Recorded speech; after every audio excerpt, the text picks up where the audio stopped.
to start the recording. All right, so it's wonderful to have the opportunity to do a little learning with you this evening. Our topic tonight in the Roaring Twenties is the Rugged Shover Gaon. The Rugged Shover Gaon is a man called Rabbi Yosef Rosen. He was born in 1858, and he was born in Rogatshov, which is why he's called the Rugged Shover Gaon. And actually, if you Google Rogatshov, like the only thing that Rogatshov is known for is the Rugged Shover Gaon.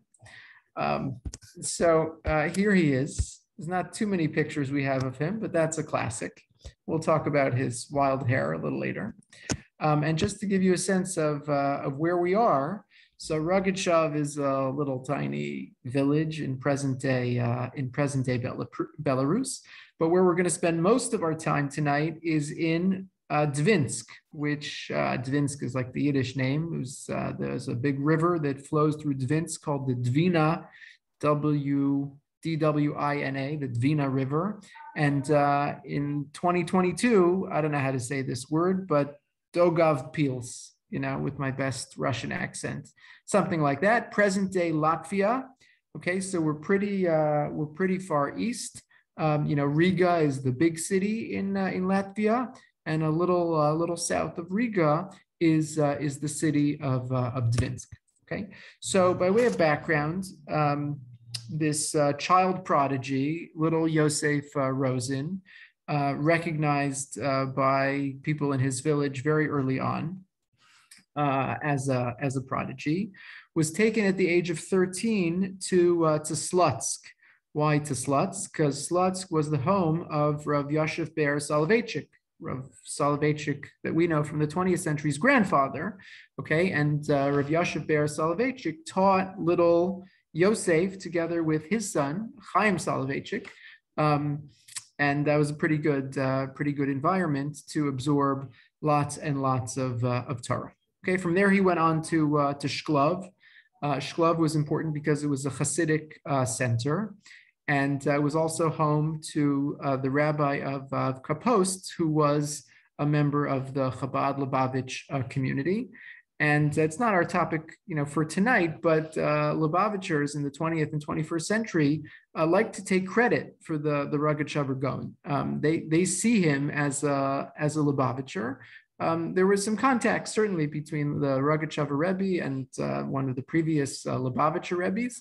How much that was an influence on his life, I think, is a question for another time, but a fascinating footnote. Okay, he spent the next 8 years in Warsaw, and in 1889, he was appointed to be the rabbi of the Hasidic community in Dvinsk. Okay, so I want to zoom out for a moment and talk a little bit about Dvinsk, because this is the location in which the Rugged Shover Gaon spends the better part of the next 40 plus years, other than a time when he had to flee during World War I, from 1889 until his death in 1936. Dvinsk is where the Rugged Shover lives.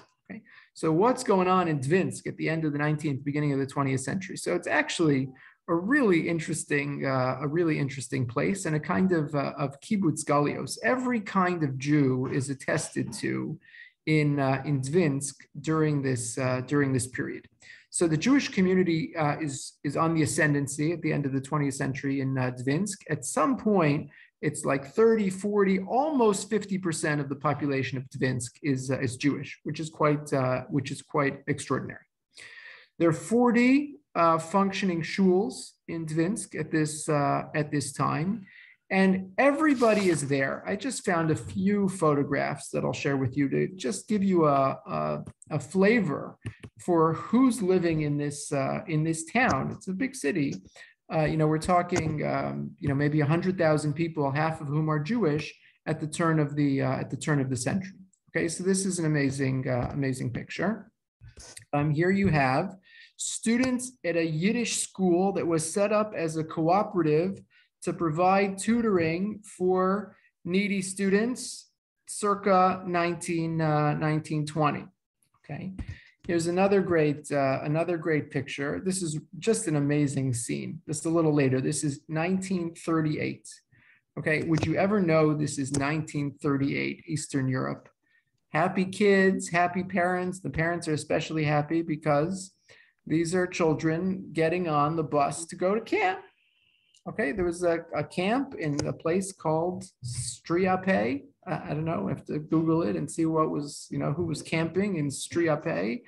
And these kids, they look happy and healthy and well dressed. There's some certainly diversity in the age and demographics, and they got their little pekalach, no trunk, but they have their summer supplies. They're getting on the bus to go to camp. And this is my favorite picture of the collection. You ready for this one? Look at this group. Okay, this is 1905. A group of Zionist socialist revolutionaries. And if you look closely, many of them, if not most of them, are holding pistols. Okay, they're not toys. Okay, so there's a few banners. Most of them, 3 of them are in Yiddish. One of them is in Russian. So you can see one of the banners, it says, down with the monarchist constitution, long live the democratic republic.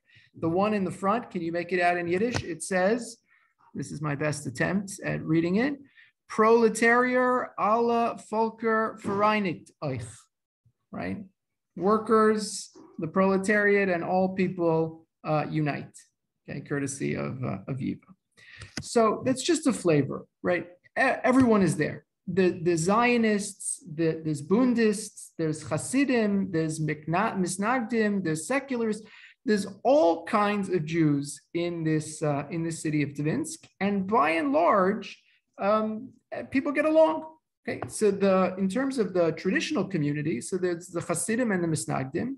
The Rav of the Hasidim, the most important Rav of the Hasidic community. Again, there's 40 shuls. Not like there's 2 rabbis in town. I don't know how many rabbis there are, but the Rogatchover is the most important Hasidic rabbi and the most important Misnagdic rabbi. Anyone remember? Rav Meir Simcha of Dvinsk, we're going to come to him later in this semester, the author of the Or Sameach and the author of the Meshech Chochma. We learned about him maybe a year and a half ago, and we'll return to him a little later this semester. And he and the Rogatchover have a wonderful and cordial relationship. So many, if not most, of Dvinsk's Jews fled during World War I. And as the German army approached Dvinsk, the Rogatchover fled to St. Petersburg. He ended up taking a post in St. Petersburg for about 10 years, and finally, when things settled down, returned to Dvinsk. Okay. There's no decent biography of the Rogatchover, but there are collections of stories and legends and anecdotes, and I want to share a few of them. Again, to create an image and to create a little bit of a picture of who this man was, why we should be interested in him. And then in the sort of, second half or final third of the time that we have together, we'll learn some of his Torah together. Okay. The Rogatchover was a genius, and he was very, very quick-witted. And some of the stories reveal those aspects of his personality. Every year on the yahrzeit of his father was buried in Rogatchover, so he'd make a trek by train to Rogatchover from Dvinsk. And they say that on that journey, he would learn half of Shas on the way there, and he would learn the other half on the way back. Okay, that's pretty good. There's a legend, and I've not been able to verify the legend. I'll give you the part of the story which is known, and then there's another piece which is, again, tells you something about the Rogatchover. Whether it's exactly accurate or not, we'll have to let historians of the period opine on that. But in 1907, there's a man who showed up on the European scene called Shlomo Yehuda Al-Ghazi Friedlander, and he declared that he had found and published a lost volume of the Talmud Yerushalmi, the Yerushalmi on Kachim. Okay, so on many Masechtos, we have a Talmud Bavli. On many of them, we have a Talmud Yerushalmi. Sometimes we have both. Sometimes we have neither. Okay, so until 1907, everyone had just presumed that there was no Gemara, no Talmud Yerushalmi on Kachim. And this man appeared and said, "I found it, and here it is." And you open the book, and there's pages and pages of these Gemaras from Kachim. And not a few people, including some of the greatest sages of the generation, were totally convinced that this was the real thing. Okay, there's a fascinating, like psychology to someone who's smart enough to forge a Talmud Yerushalmi. You have to think about the work that's involved and the knowledge that's involved to be able to pull that off. Really extraordinary. So who does that? So this guy did it, and he fooled all kinds of very, very important people. So the Rogatchover was not fooled, and he said, "This is." He took one look at it, and he's like, "No, this is not a real thing, and it should be dismissed." Okay, that we have. That's evidence. He wrote that. That's explicit. That's no debating it.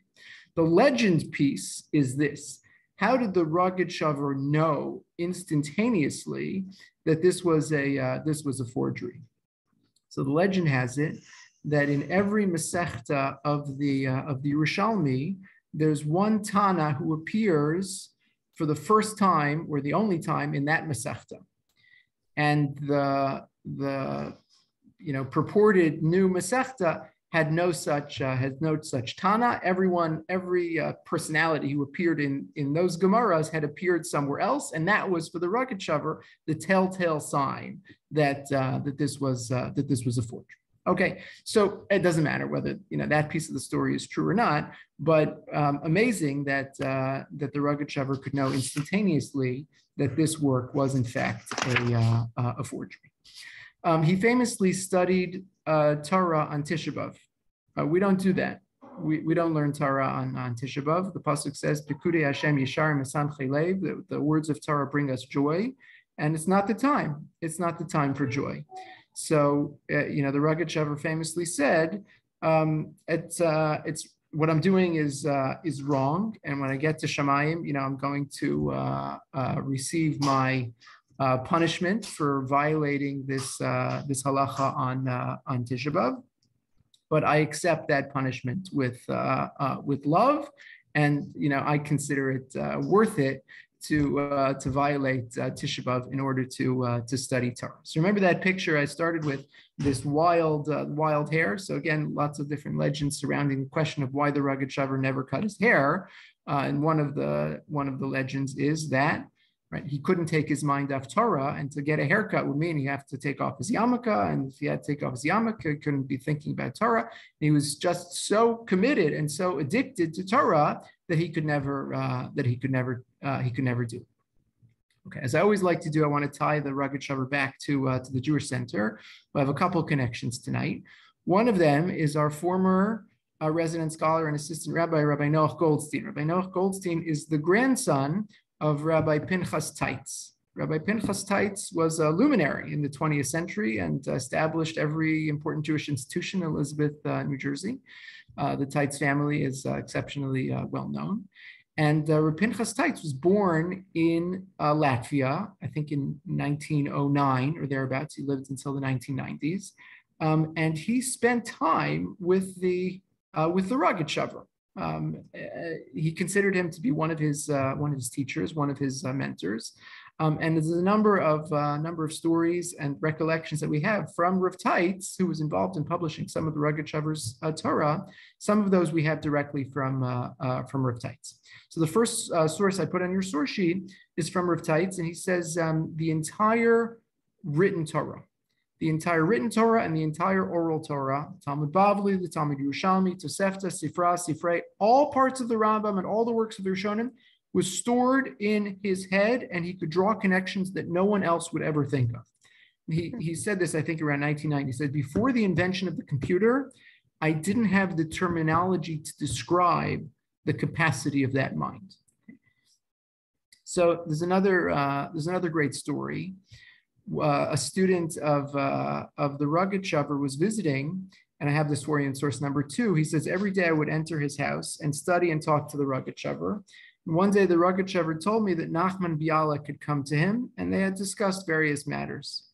The Rogatchover then gave him a copy of his book, the Tzafnas Paneach, at which point Bialik left.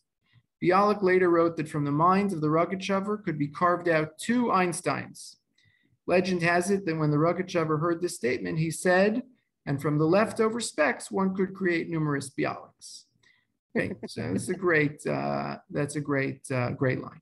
I'll tell you, I think my favorite story of the Rogatchover that captures his sharpness. He was once in his study, and he was there with another junior Rav, and a woman came in and said to the Rogatchover, "Can you bench me? Can you give me a bracha?" And the Rogatchover said, "I don't really do that. I bench after I eat. I don't really give brachos." And the other Rav said, Rabbi, what about the Gemara? It says famously that the Gemara says, "Al tehi birkas hedyot kala beinecha," that you shouldn't take lightly the bracha of even a simple person. So kal v'chomer, if you, the Rogatchover, would give her a bracha, it would be so valuable. So the Rogatchover says, why don't you give her a bracha? You could even do it without the kal v'chomer. Okay, it takes a second, but you understand and appreciate where he was coming from. I'll give you a couple more. He was once reviewing a book. When you publish a book, so you need to get a haskama, or many of them, an approbation from someone important that says, I read the book, it's a good book, you should buy the book. So some author came to him and said, "Can you approbate my book? Can you give me a haskama for the book?" And the Rogatchover started looking it over, and he started murmuring to himself, "It's amazing, it's wonderful, it's amazing, it's wonderful." And the man said, "Rebbe, can you tell me what do you find amazing? What's so wonderful?" He said, "It's amazing. It's wonderful. I didn't know there was a publishing house in Pietrikov. Now I know." Okay. So Reb Meir Simcha, who was his colleague from across Dvinsk, said, people always say the Rogatchover has this extraordinary memory and he never forgets anything. And Reb Meir Simcha said, it's just not true. It's not true. He said, to have an amazing memory means that you can recall things that you learned some time ago. He says, the Rogatchover doesn't function that way. There's no time lapse. It's as if the entire Torah was learned in this moment. So he has nothing to recall. It's all in front of him in this moment. Okay. So what did he produce? What did he leave us? So he named all of his books Tzafnas Paneach. Tzafnas Paneach, where does that phrase come from? Tzafnas Paneach is the name of Yosef, right? It's the Egyptian name of Yosef HaTzadik in the Torah. So the Rogatchover is Yosef Rosen. So but it also means like the revealer. Rashi says the revealer of secrets. So he plumbs the depths and he reveals something that we didn't know in his Torah works. So we'll talk about it in a few minutes. But he was a huge aficionado of the Rambam. And his magnum opus is the Tzafnas Paneach, which is his 2-volume commentary on the Rambam's Mishnah Torah. Okay. He also wrote a commentary on the Moreh Nevuchim. He wrote a book called the Tzafnas Paneach al HaTorah, which is commentary on the 5 books of the Torah. Tzafnas Paneach al HaShas, a commentary on a number of Masechtos in Shas, and his Shailos and Shuvos Tzafnas Paneach. Okay, which are the responsa that he collected and wrote over the course of his lifetime. And I want to pause here and say something about the letters that he wrote and published. Okay, so people wrote to the Rogatchover from all over the world, and in this kind of just like extraordinary machine-like way, He carved out time every day to collect the mail and to respond to every single piece of correspondence that he received. I put a couple examples just on the source sheet. So you have here, this is just a sample, okay? This is a postcard addressed to, you could look, I don't even know, I can't make it out, but this is the street that he lived on, that says Latvia, and it says, Yosef Rosen, Herr Rabbiner. This must have been from, a German-speaking country.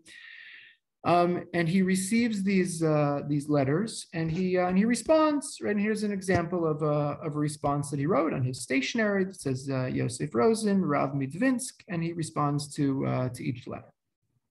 Okay, so a couple things to say about his correspondence. First of all, the rugged shover was dirt poor. He's so poor that he couldn't afford the postage. So he always said to people, I'm happy to write back to you, but send me the postage for the return letter. Otherwise, I'm not going to be able to respond. Okay. He responded to these letters throughout his life. In an average work, let's just say in the early modern or modern period, so there's many rabbis who wrote Shilos and Shuvos, published their most important letters or all of their letters. And you have 200, 300, 500 letters. If somebody wrote 1,000 chuvos, so that's a lot. We don't even know the number of chuvos that the rugged shover wrote. It's tens of thousands. Rav Teit estimated more than 40,000 chuvos that he wrote over the course of his lifetime. The number is staggering. Okay, we'll talk about how some of them got published in a minute. Many of them, to this day, he died in 1936. It's now 2022. Thousands of his letters remain unpublished.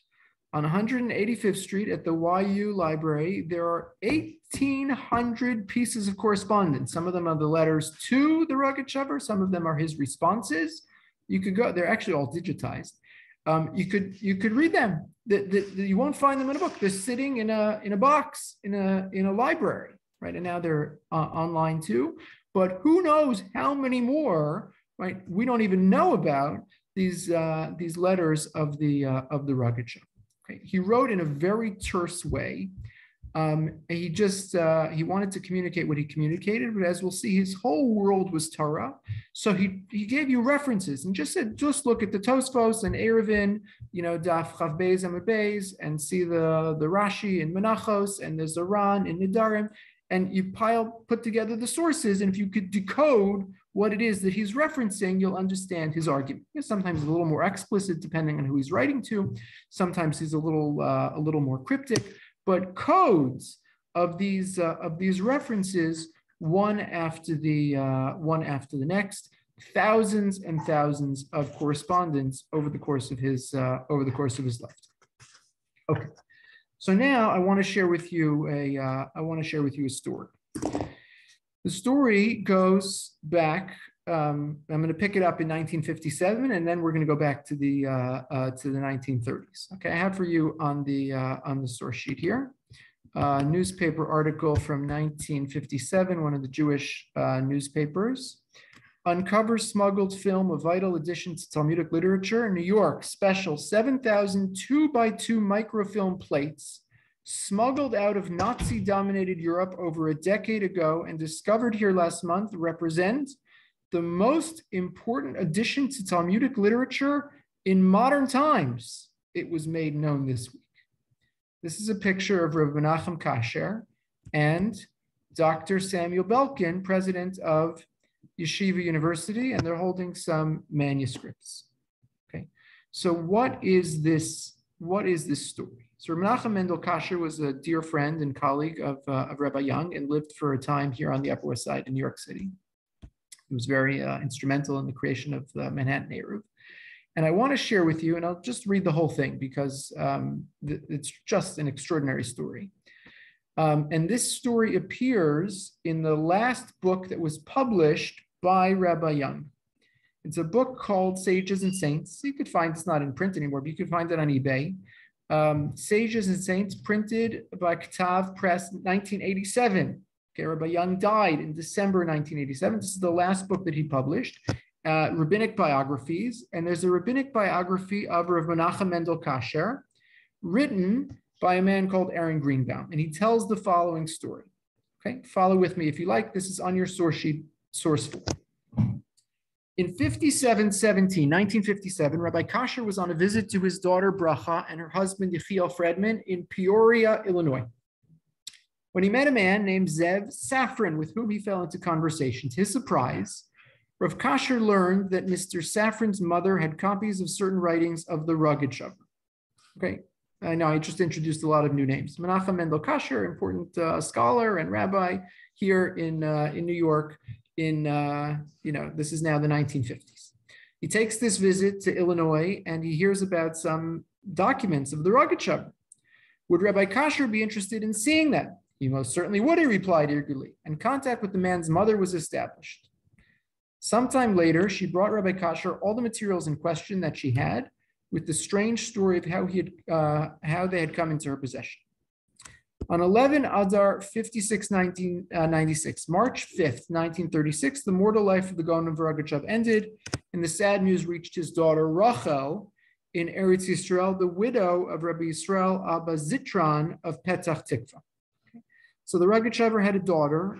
She had a tragic life. Her husband had died at a young age. She was widowed. She was childless. She actually needed to perform chalitza, and there was a brother-in-law who was an apostate. It wasn't possible for her to perform chalitza. She was functionally an aguna. It's a terrible story. So this daughter Rachel, living in Petach Tikva, 1936, hears of the passing of her father in Dvinsk. She decided she must return to Dvinsk, Latvia, where her father had served as rabbi till his passing, to make sure that her father's writings would be published, not lost to the world. Friends who knew the volatile situation in Europe did their best to dissuade her. They followed closely the hysterical activities of satanic plans of Hitler in Germany, and they warned that once back in Dvinsk, she might not ever get out alive. She refused to listen. She was determined to do what she could to save her father's writings from perdition. In Dvinsk, she set to work, and volume 1 and part 2 of her father's responsa were published. In a foreword that she wrote, which I'll show you in a second, she expressed her heartfelt hope that the remainder of her father's scholarly literary legacy would equally appear in print. In September 1939, World War II began in Europe in all its fury, and in the beginning of the winter of 1940, the Soviet army entered Dvinsk. Further publishing efforts were out of the question. Working with a disciple of her father, the Rogatchover's daughter decided to photograph the marginal notes he had written in his volumes of Talmud and the Code of Law of Maimonides, Rambam's Mishnah Torah, during all the years that he had studied them, as well as his novel interpretations, his Chidushim, and the 5 books of Moses. The photographer, as it seems, placed his camera close to the ceiling of the Rogatchover's study, and volumes to be filmed were opened on the floor. Every page, it's not like there were documents, it's just marginal notes in the books. Every page of Talmud was reduced to the size of 2 centimeters. And over a period of 2 years, the brave, indomitable woman sent the films out in plain envelopes, a few at a time, as ordinary enclosures in letters to her relatives in America, the above mentioned Safran family. The last envelope with his films reached the Safran family June 1941. At the end of that month, Dvinsk fell to the Germans. In keeping with the Nazi plan for their wave of the future, they murdered all the Jews, including the Rogatchover's daughter, Rachel, of blessed memory. When Mrs. Safran brought Rav Kasher all the material she had, she told him that after they received it, her husband had approached several communal institutions and prominent rabbis, and all had turned him away. There was nothing they could do, they said flatly, especially as the writing was impossible to read. After her husband died, Mrs. Safran contacted a number of rabbis and asked them to at least take the films into their charge for safekeeping. In her care, they were beginning to deteriorate. As to getting anyone to actually undertake to publish them, of that she had despaired. When Rabbi Kasher took the films from her with thanks, promising to act on the matter, she felt a relief amounting to joy. Somewhat later, Rabbi Kasher learned that there were more films in the possession of other members of the Safran family, and these too he gathered into his keeping. The first step on which he set to work immediately was to determine whether there was any way of reading and deciphering the minuscule writing on the films. There were a number of trials with various optical machines, which took time but produced only disappointment and frustration. Then a newly invented machine was found, which made it possible to make out the Rogachover's writing, although not without considerable difficulty. Knowing at least that the work could be done, Rabbi Kasher now approached Dr. Samuel Belkin, president of Yeshiva University, with a question. Would he assist him in establishing a special institute with a staff of capable scholars who would work under him to get the writings published? Dr. Belkin agreed immediately, and the Tzafnat Panech Institute came into being. For 2 years, 10 rabbinic scholars worked on the notations to the Talmud tractate Makos, together with the relevant material of his from other volumes. This was published in 1959 with short explanatory notes. To date, 18 volumes have been produced from these writings of Rabbi Yosef Rosen, the Gaon of Rogachev. The material on film, now in the keeping of the Tar Shlem Institute in Jerusalem, comprises 7,200 pages, 4,500 of the Babylonian Jerusalem Talmud, 1,500 of Maimonides' Code of Law, Mishnah Torah, 1,200 of the Lachim Midrashim, Sifra and Sifrei, Response and Novella and the Pentateuch, Notes and Maimonides' Guide to Perplexed, and by no means all the material has been published yet. Throughout his later years, Rav Kasher felt it a mark of special merit and privilege and divine providence had made him the institute to bring so much of the Rogachover's writings to the light of day after the Gaon's daughter had given her life to save them from destruction. The Rogachover had been known as perhaps the greatest Talmudic intellect of his time. It was said of him that from the mind of the Rogachover, 2 Einsteins could be made. Okay, what an amazing story. Now, if you stopped any student of Lakewood and just said to them on the street, who wrote the foreword to the Shilas and Shuvos of the Rogachover Gaon? Okay, I guarantee you, none of them would know that the answer to that question is the daughter of the Rogachover. Okay, it's amazing. She wrote the foreword to the book. It's actually quite interesting. It's amazing to think about this. She published 2 volumes of her father's work in 1940 in Dvinsk. How is that even possible? I don't know. Okay, 1940 in Dvinsk, she published her father's book. 12 copies, to my knowledge, have survived, in public libraries. There might be others held privately. 3 of those copies are here in New York. Okay, it's quite a rare book. Her foreword is not reproduced in the new editions. Not sure why, but here it is. You ready? This is her foreword. You have it on the source sheets, so we won't go through the whole thing. But she writes this story of how she photographed with the help of the rabbi of the town, and was able to make microfilms and send them out so that her father's work could be preserved. She says at the end here, "V'tikvasi chazaka be'elokei hamaracha." She writes in this beautiful Hebrew, "Ki niskeh be'ezraso la'achbiras melachteinu la'hagdila ad asher nevarecha le'mugmar la'atfisas kol kisvei yad hanitzim tachas yadi." This is the beginning. It's my hope that Hashem will help us to make sure that all of my father's manuscripts are one day published. And everyone who helped should be blessed. And she said, "I'm not taking a dime if this publication should ever make any money." And she signs it, "Belev Koev Benishbar." Who knows why she's saying that? She suffered great tragedy in her life. Maybe she means it personally, but maybe she also is saying it communally or nationally with this broken spirit and broken heart. Dvinsk, 1940. We actually have, I've never seen this before, but sometimes you find rabbinic books. There's a rabbinic stamp. People used to do this. You put a stamp in your library books. It says Levine library, whatever. So here it is. She had her own stamp, right? It says Rachel Citron, right? Petach Tikva. Notice, by the way, she was the Reverend Mrs. Rachel Citron. Okay, I don't know if that's so in vogue today. But an amazing woman with an amazing story who heroically brought to light, right, the vast majority of the writings of the Rogachover, which are studied in every base medrash in the world today. I don't know how many people who study the Rogachover know the story of how those books and how those writings came to see the light of day. I just put on the source sheet because it's so fascinating. As I mentioned earlier, the Lubavitchers like to lay claim to the Rogatchover, and we actually have a check from Rav Menachem Mendel Schneerson himself, donating $500 to the Rabbi Yosef Rosen Publication Fund. Right, so this is a whole project that was, went on at YU to publish the works of the Rogatchover, and here is, the Lubavitcher Rebbe himself supporting the work. Okay, so let's do a little learning of the Rogatchover. I'll just say a couple more words by way of introduction to kind of the thought or the orientation of the Rogatchover. So as I mentioned, the whole world for the Rogatchover was Torah and halacha. I have this quote at the end of source number 6 in Hebrew and English from Rav Teitz. He says, we think of 3 dimensions for physical matter: length, width, and height. Our teacher, the Rogatchover, innovated that everything has a 4th dimension, the dimension of halacha, that is found in everything. So.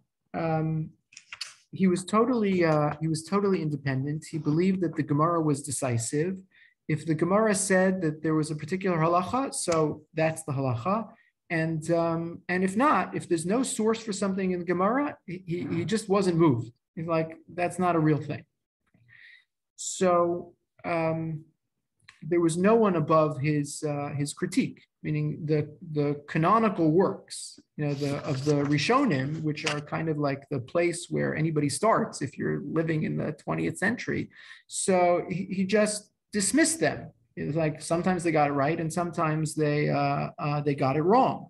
There was a student who had wrote a memoir and included the following story about the Rogatchover, and he says, this is source number 7. He came to visit the Rogatchover, and he's discussing something with him in Torah, and he said, and Tosfos say X, Y, and Z. And the Rogatchover said, Tosfos say that? Tosfos don't know what they're talking about, right? Which, you can't say that about Tosfos in the normal course of that. You can say that there's somebody else who disagrees. Maybe there's another shita of the Rashba that disagrees with, but you can't just no. The Rogatchover had no compunctions about disagreeing with anyone in the world. Maybe the story that I'll share with you that sort of best exemplifies his Kulo Torah approach to life is the following story. There's a young woman who came to visit the Rogatchover, and she said, I have a terrible problem. I have a terrible dilemma. I've gone to see the experts and the doctors. Nobody can help me. I have a newborn infant, and we can't afford formula, and the baby won't nurse on Shabbos and Yantif. It's a crazy phenomenon. Nobody knows how to explain it. Nobody knows what to do. So the Rogatchover said, I'll tell you the solution. Wear your weekday clothing on Shabbos and Yantif and see what happens. So sure enough, the woman goes home, and Shabbos comes, Yantif comes, and she doesn't wear her Shabbos clothes. She wears her weekday clothes, and the baby nurses. So, the woman or husband, you come back to the Rogatchover and they say, you got to explain this. How did you know that? What was the kunz? So Rogatchover says, it's Tosfos. It's Mefuresha Tosfos, Bava Kama, Daf Lamed Zayim Amud Aleph, the sugya of Shor Muad. Okay, we're in a totally different world right now. What's the sugya of Shor Muad? So there's a halacha that if an animal gores 3 times, so they have the status of being muad. They're considered to be a goring animal, right? And you have to that has lots of halachic consequences. So the Gemara says that there could also be an animal that doesn't gore 3 times in a row, but it gores on Shabbos. It's a Shabbos goring animal.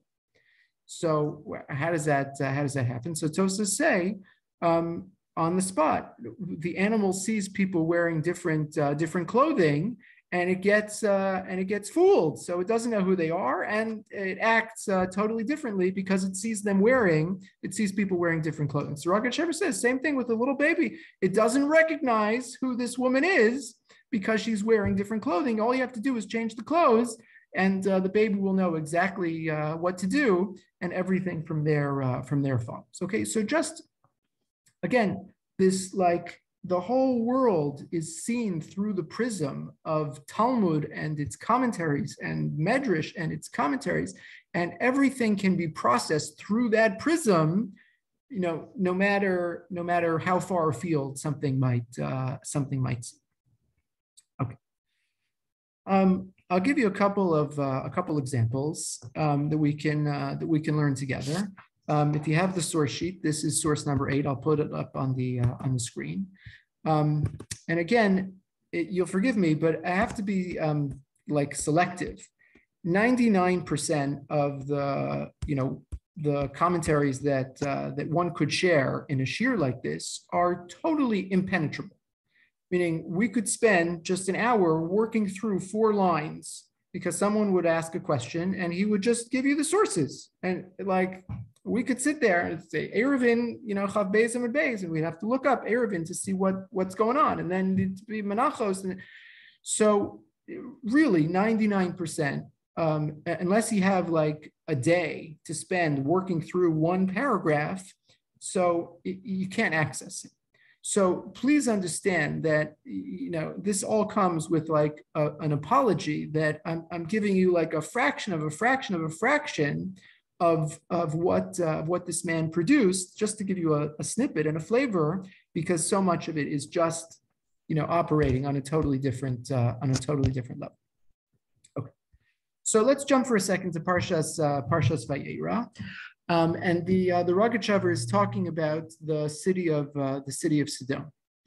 So what the Rogatchover does is he superimposes the concept of Ir Hanidachas and all of its Talmudic consequences onto the story of Sodom. What's an Ir Hanidachas? An Ir Hanidachas is a city that's been judged to be idolatrous and warrants utter destruction. Okay. Now again, Ir Hanidachas doesn't. We don't talk about that for 4 more books in the Torah, and certainly its Talmudic consequences don't get fleshed out for some time. But when the Rogatchover sees the story of Sodom, he says everything fits into the paradigm. He says, "V'nei kach ikar hadavar shel Sodom ahava geder ir hanidachas." The whole thing has to be seen as this wayward city which warrants destruction. Kimavur b'Yerushalmi sof Sanhedrin. Okay, now he's quoting the Yerushalmi. Gulazet tzarich beis din hagadol. So, and again, this just takes for granted. But the Gemara says the only way to establish that a particular city is deemed to have the status of an Ir Hanidachas is if you have a Sanhedrin. So it's there's one Jew in the world. There's Abraham. How do you get a Sanhedrin to get it? So he says no. In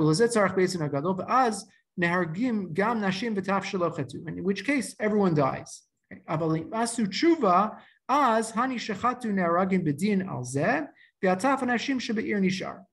But if they do tshuva, then only the sinners would have to be killed, and the women and children could remain. He says, so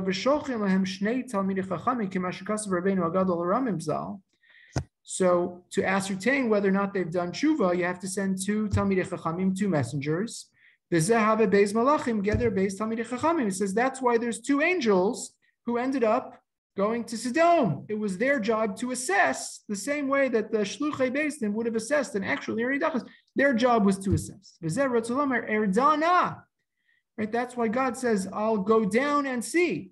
Right? He's functioning, he's functioning like the Sanhedrin. There has to be an adjudication. There has to be some assessment, the same way that the Gemara describes. So he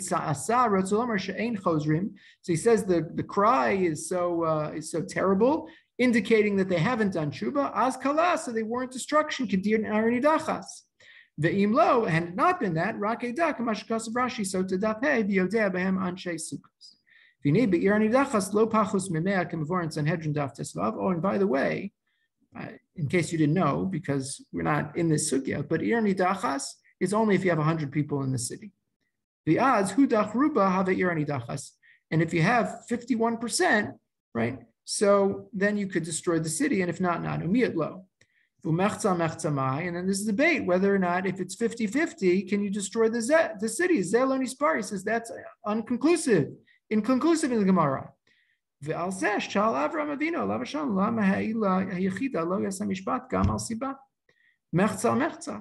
And now you understand Avram's question, because he says, what if I find 50? It's such a random number, right? So we know the Rashi, there's 5 cities, a minyan in each. No, the Rabbis shows, no, it's all about Ir Nidachas. And the minimum number for Ir Nidachas is 100. And if you have 50, so that's a question in the Gemara. So it must be, that's where, right?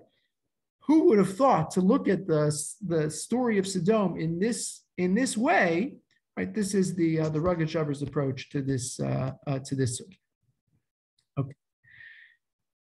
Let me share two more snippets from the Rugged Shaver before we run out of time. Do you ever notice at the end of benching, there's a small nuance that we say that we change at the very end, right? During the week versus Shabbos.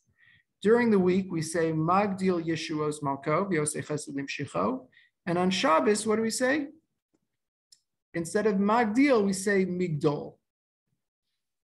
I don't know. So anybody ever thought about this? Why do we make that change? So does anybody know? We'll look at another answer to this question in a couple weeks, but let me share with you the Rugged Shaver's answer to this question.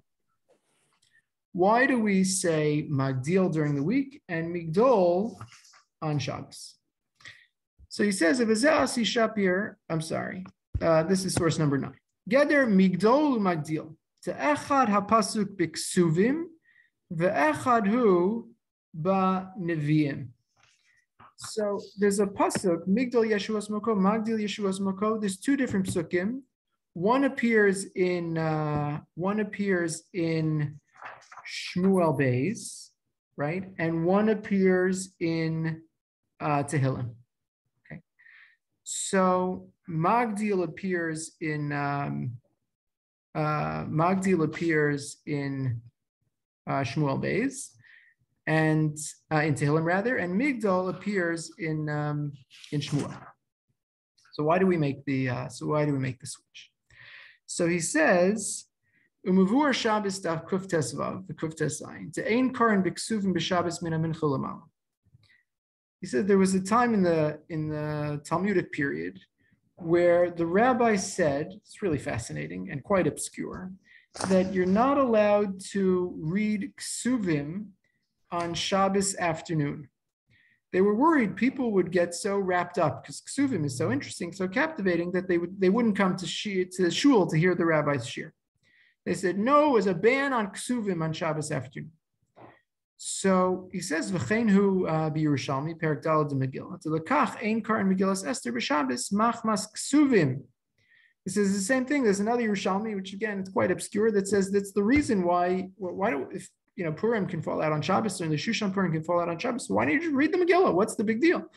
So because the Megillah is muktzah, where are you going to carry it? The Yerushalmi is a different answer. The Yerushalmi says don't read the Megillah on Shabbos because we don't read ksuvim on Shabbos. Every haftarah is from Levine. We don't have a haftarah from ksuvim. So there's something we have about reading ksuvim on Shabbos. So he says there's a choice. The pasuk appears twice in Tanakh, once in ksuvim and once in Nevi'im. So it happens to be, because it's so easily replaceable, rather than say Magdil, the pasuk from ksuvim on Shabbos, we replaced it with Migdol, the same pasuk, the same meaning from Nevi'im. The last piece from the Rugged Shaver that I'll share with you, because today is Rosh Chodesh Adar, and it's not too early to start thinking about Purim. So toward the end of the Megillah, we read about the hanging of the 10 sons of Haman, and we have this custom to before the Balkare gets to the 10 sons, so the Balkare pauses, and in our shul, for instance, everybody reads the 10 sons, right? Pause, and like the psukim that we have highlighted, so also the 10 sons, except there's no source for that. There's no, and again, remember that if there's no source in the Gemara, so the Rogatchover is not interested. What's the source? Why would we pause to read the 10 sons of Haman? Why can't the Balkare just read the 10 sons of Haman? So look what the Rogatchover answers. He says, everyone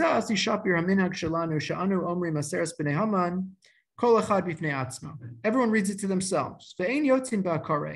And we don't just listen to the Balkare. So he says the basis for this practice is the halacha, which is well known, that the 10 sons of Haman need to be recited in one breath. He says, and that cannot be accomplished by proxy. I could say Kiddush for you. You could listen and say Amen, and you're Yotzei with Kiddush. I could read the Megillah for you, and you hear the Megillah, and I have you in mind, and you have in mind to be Yotzei, and you listen, and you fulfill your obligation by my reading. That's all fine and good when it comes to the content, when it comes to the text of the Megillah. But the form, the notion that the 10 sons of Haman have to be read in one breath, there's no basis by which to assume that that could ever be accomplished by someone else, by an agent, by a proxy. So pause, literally, read it to myself, and then we can go on. It's not that the words can't be said. The words could be said by someone else. I'm listening. That's Shomei Kaona. That's well established. That's fine. But the additional notion that they have to be said in one breath, that can't be accomplished by anyone other than the person reading the Megillah himself or herself.